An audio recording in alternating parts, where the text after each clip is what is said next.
Salut à tous et bienvenue à nouveau sur la chaîne de Crêpes. Un crêpe. Le beau temps a repris, les vacances approchent pour tout le monde, il est temps de partir. Tu vas où toi? Et qui dit vacances et voyage dit caisse de transport.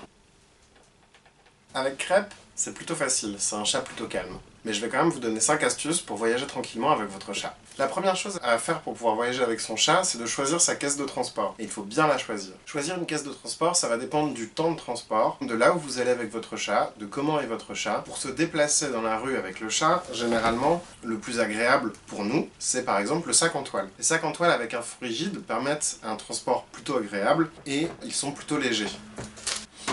Le problème du sac de transport, c'est que si par exemple vous le déposez ensuite dans une voiture, il va souvent s'écraser sur le chat et réduire son espace, ce qui n'est pas très agréable pour lui. Il existe dans ce cas-là des paniers en osier par exemple, qui sont assez esthétiques, qui sont assez légers, rigides, et donc pratiques pour l'animal.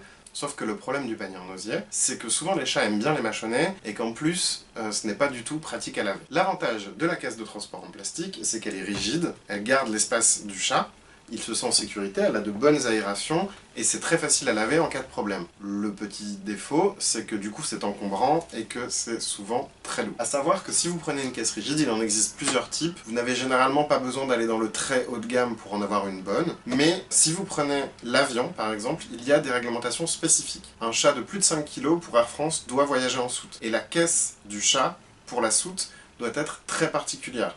Alors je ne peux pas vous redonner de tête toutes les informations. Il faut que la matière de la caisse soit spécifique, c'est de la fibre de verre et je ne sais plus quoi. Donc si vous prenez l'avion, en tout cas pour Air France, avec votre chat, renseignez-vous avant d'avoir votre cage, car vous seriez peut-être obligé d'en acheter une nouvelle. Il faut également savoir où est-ce que vous allez la mettre. Si vous voyagez en train, vous pouvez généralement prendre votre chat sur vos genoux. Si la caisse est trop grande, vous allez devoir la mettre avec les bagages et vous n'aurez donc plus trop l'œil sur votre animal, ce qui est un peu plus difficile, puisque le mieux c'est quand même de rester avec lui. Dans une voiture, vous éviterez de le mettre dans un endroit non climatisé.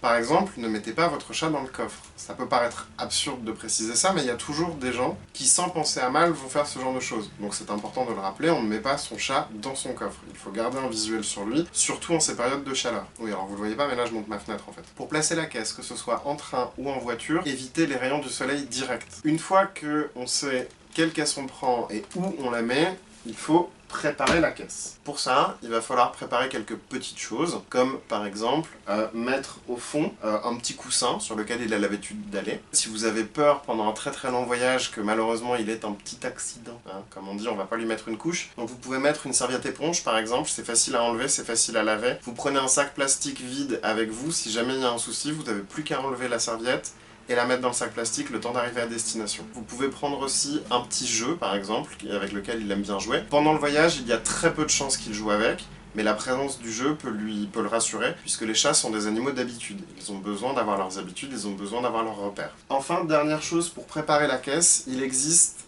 des produits que vous pouvez acheter chez votre vétérinaire, même peut-être en grande surface, qui sont en fait des hormones en spray, pour calmer l'animal. Donc par exemple, il y a la marque Feliway. Je pense que ça doit être efficace pour certains animaux. Avec Crêpe, finalement, je l'ai utilisé que pour le premier voyage. Il a été très calme et je ne l'utilise plus depuis et il n'en a pas besoin. Voilà, Crêpe est un chat qui se calme tout seul et qui est en train de jouer avec le pied de la caméra. Pardon.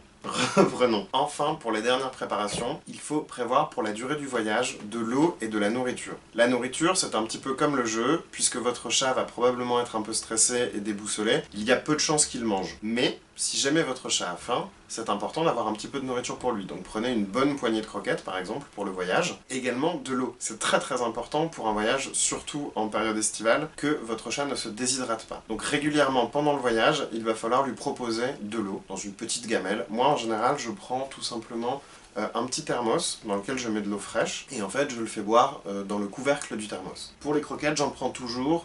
Enfin, comme je vous le disais, les chats sont des animaux d'habitude, donc pour que le voyage se passe bien, il faut qu'il ne stresse pas dans sa cage. Alors mettre du Feliway, c'est bien, mais il faut que l'animal connaisse la cage. Donc essayez de l'acheter, si vous ne l'avez pas encore, avant le voyage, Et habitué-le. Crêpe est habitué depuis qu'il est tout petit, donc il a vraiment aucun problème avec. Quand je prends la cage, que je la pose et que je l'ouvre, il rentre tout seul dedans. Et c'est même devenu en fait parfois un refuge. Si on lui dit court après parce que lors d'un jeu par exemple, parce qu'on veut le manger parce qu'il est trop mignon, il se réfugie dans sa cage. Si le vôtre est plus âgé du coup déjà et qu'il n'a pas eu l'habitude, laissez comme je disais la cage dans son environnement, il viendra la découvrir de lui-même. Et si vraiment il refuse de s'y intéresser, vous pouvez mettre un tout petit peu de nourriture dedans. Et vous pouvez également le féliciter quand il y va de lui-même. Des caresses et de l'attention sont une récompense pour lui. Et bien j'espère qu'avec tous ces conseils, vous allez pouvoir voyager tranquille cet été. Tu dis au revoir?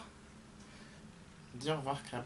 Au revoir Crêpe. Et n'hésitez pas à liker, commenter, partager, échanger vos astuces parce que je suis pas le seul à voyager avec mon chat. Et à la semaine prochaine!